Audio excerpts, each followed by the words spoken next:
নমস্কার, শুরু করছি প্রতিদিনকার মতো আজ সকালে কী লেখা আছে কপালে অনুষ্ঠানে এবারে আমি আসছি শিবরাত্রির ব্রত ব্যাপার নিয়ে। কারণ শিবরাত্রি ব্রত আপনারা জানেন ফাল্গুন মাসে কৃষ্ণপক্ষের চতুর্দশী তিথিতে এই শিবরাত্রি ব্রত পালন হয়। অ্যাকচুয়ালি আমরা যেটা জানি, আমাদের শাস্ত্র অনুযায়ী আপনি যদি বলেন, তাহলে সারা বছরে মোট 12টা শিবরাত্রি হয়, অর্থাৎ কৃষ্ণপক্ষের চতুর্দশী তিথিতেই শিবরাত্রি পালন করা হয়। এবং এই চতুর্দশীতে যদি আপনি সারা বছর ধরে কৃষ্ণপক্ষের চতুর্দশী তিথিতে শিবকে সেইভাবে পুজো আর্চা করেন, তাহলে তার ফল শুভ হতে বাধ্য। আমি শিবরাত্রি ব্রতে আবারও বলছি যে আগামী বুধবার 13ই ফাল্গুন 1431 আর ইংরাজি 26শে ফেব্রুয়ারি 2025, বিশুদ্ধ সিদ্ধান্ত মতে 14ই ফাল্গুন 1431 বুধবার। ত্রয়োদশী থাকছে বেলা, অর্থাৎ সকালবেলা, আমি বেলা বলি, সকালবেলা 7টা 41 অবধি গুপ্তপ্রেস মতে, দিক সিদ্ধান্ত মতে 9টা 47 এবং গুপ্তপ্রেস মতে 10টা 29। তারপর লাগছে শিব চতুর্দশী। এই শিব চতুর্দশীতে আপনি কিভাবে শিব পুজো করলে পুরো উপকারিতা পাবেন। আপনি যদি মকর রাশির জাতক হন বা কুম্ভ রাশির জাতক হন বা মীন রাশির জাতক হন, আপনাদের কিন্তু শনির 7.5 চলছে। এবং এই শনির 7.5 আপনার জাতচক্র অনুযায়ী শনি কোথায় অবস্থান করছেন, এবং এই কুম্ভ, মকর, কুম্ভ, মীন এদের অবস্থান, অর্থাৎ এই 3টে ঘর আপনার কি ঘর হচ্ছে, সপ্তম ঘর, অষ্টম ঘর, নবম ঘর, না দ্বিতীয় ঘর, তৃতীয় ঘর, চতুর্থ ঘর, এটা আপনাকে দেখতে হবে। দেখে সেই অনুযায়ী বিচার করতে হবে। এবং এই ঘরের, এই অর্থাৎ মকর এবং কুম্ভর অধিপতি গ্রহ হলেন শনি, তিনি কোথায় অবস্থান করছেন। মনে করে নিই যে আপনার লগ্ন মেষ লগ্ন এবং মেষ রাশি, তাহলে আপনার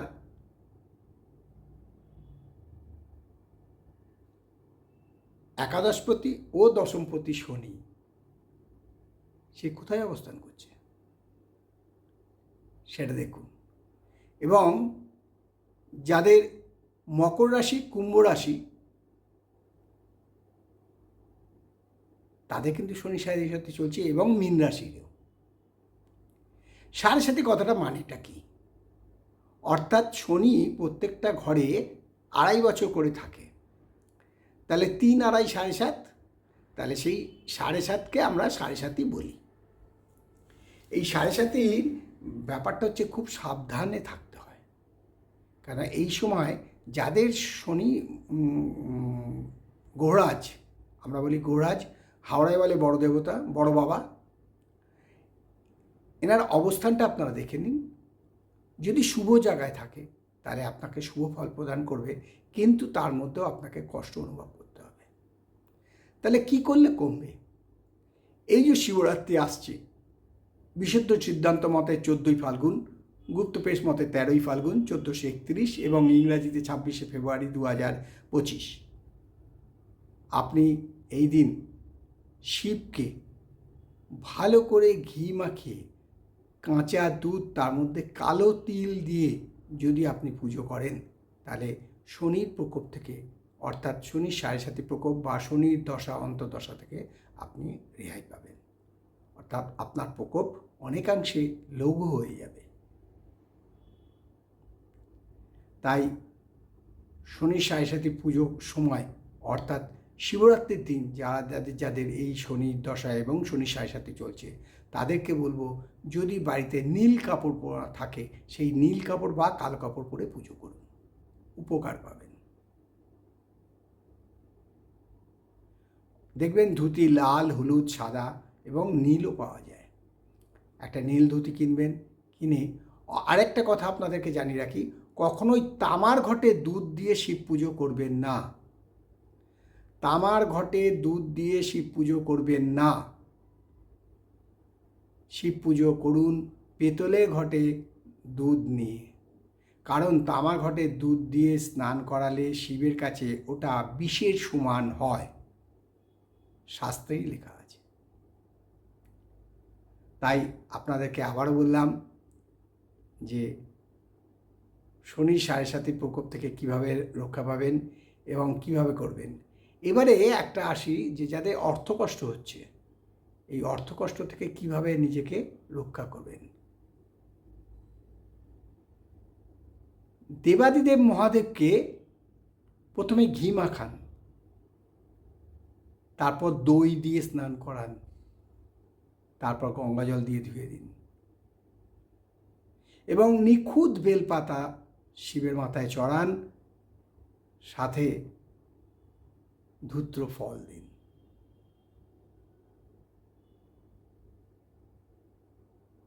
এবারে আপনি যা মনে মনে যেইভাবে করুন পুজোটা, এই পদ্ধতিগতভাবে চলুন। তার আগে আসনটা শুদ্ধি করে নিন, ফুলগুলো একটু শুদ্ধ করে নিন, মুখটা শুদ্ধ করে নিন। মুখ শুদ্ধ করার জন্য মন্ত্রটা আমি বলে দিচ্ছি, নমো বিষ্ণু নমো বিষ্ণু নমো বিষ্ণু তদ্বিষ্ণু পরমং পাদ সদা পশ্যন্তি সূরয় দিবিব চক্ষু রাত তম ওম বিষ্ণু নারায়ণ হরি। এইটা 3 বার বলবেন। আর এরমভাবে বাঁ হাতে জল নিয়ে মুখে 3 বার ছিটে দেবেন অনামিকা আঙুলটা দিয়ে। অনামিকা আঙুল, এই যে এই আঙুলটাকে বলে অনামিকা। এই যে কেড়ে আঙুল আছে, কেড়ে আঙুলের পাশের যে আঙুলটা, এটাকে বলে অনামিকা। তাহলে আবারও বলি যে আপনাদের শিবরাত্রি ব্রতের দিন অর্থকষ্ট দূর করতে গেলে কিভাবে করবেন এইমাত্র বললাম, সেই পদ্ধতি অনুযায়ী পুজো করুন, তাতে ফল লাভ হবে। আর যাদের অর্থকষ্ট আছে তারা কিন্তু শিবকে নীল অপরাজিতা দেবেন না, দিলে হলুদ গাঁদা ফুল বা কলকে ফুলও পাওয়া যায়, কলকে ফুল দিয়ে পুজো করুন, অর্থকষ্ট দূর হবে। সাথে সাথে বলুন ওম নমঃ শিবায় অতুলং ধনং দেহি মে। ওম নমঃ শিবায় অতুলং ধনং দেহি মে। তাহলে দেরি না করে খুব তাড়াতাড়ি তৈরি হন। আগামী 26শে ফেব্রুয়ারি বিশুদ্ধ সিদ্ধান্ত মতে 14ই ফাল্গুন, গুপ্তপেশ মতে এবং দিক সিদ্ধান্ত মতে 13ই ফাল্গুন এই শিবরাত্রি ব্রতের দিন আপনার দারিদ্রতা নাশ করুন, গ্রহরাজ বা বড় বাবার প্রকোপ থেকে নিজেকে বাঁচান, দেবাদিদেব মহাদেবকে স্মরণ করুন। তাই শেষ করার আগে আবারও বলি যে আগামী 26শে ফেব্রুয়ারি বিশুদ্ধ সিদ্ধান্ত মতে 14ই ফাল্গুন, গুপ্তপেশ এবং দিক সিদ্ধান্ত মতে 13ই ফাল্গুন, বুধবার শিবরাত্রি ব্রত বেলা 11টার পরই শুরু করবেন। এমনিতেও শিবরাত্রি ব্রত পালনের নিয়ম হচ্ছে সন্ধেবেলার পর থেকে 4টি প্রহর গুণে, অর্থাৎ সারাদিনে 8টা প্রহর হয়। অষ্টপ্রহর কীর্তন জানেন আপনারা, সেই 4টে প্রহর রাত্রিবেলায় এক এক প্রহরে এক এক নিয়মে জল ঢালতে হয়। যদি সাংসারিক অশান্তি বৃদ্ধি পায় তাহলে শিবকে মধু দিয়ে স্নান করান। যদি সাংসারিক অশান্তি বৃদ্ধি পায়, সেই সাংসারিক অশান্তিকে নিয়ন্ত্রণ আনতে গেলে মধু দিয়ে স্নান করান। তাই আপনাদের কাছে আর সময় নষ্ট না করে বলবো তৈরি হন। আগামী বুধবার শিবরাত্রি ব্রততে যার যে কষ্ট আছে সেই পদ্ধতিগতভাবে সেইভাবে পুজো করুন, বিশাল উপকার পাবেন। এরপর আমার আরেকটা এপিসোড এই শিবরাত্রি নিয়ে দেবো, খুব ভালো করে মন করে দেখুন তাতে কতটা উপকার পাবেন। তাই আজকে আপনাদের এইখানেই শেষ করলাম। নমস্কার, ভালো থাকুন, সুস্থ থাকুন, আনন্দে থাকুন, এই কামনা করে আজকে অনুষ্ঠান শেষ করলাম। পরে দেখুন আমার আরও অনেক এপিসোডগুলো। হ্যাঁ, অতি অবশ্যই যদি পারেন শেয়ার করবেন, লাইক করবেন এবং আপনাদের যদি কিছু জানার থাকে কমেন্টস বক্সে লিখুন, আমি উত্তর দেব।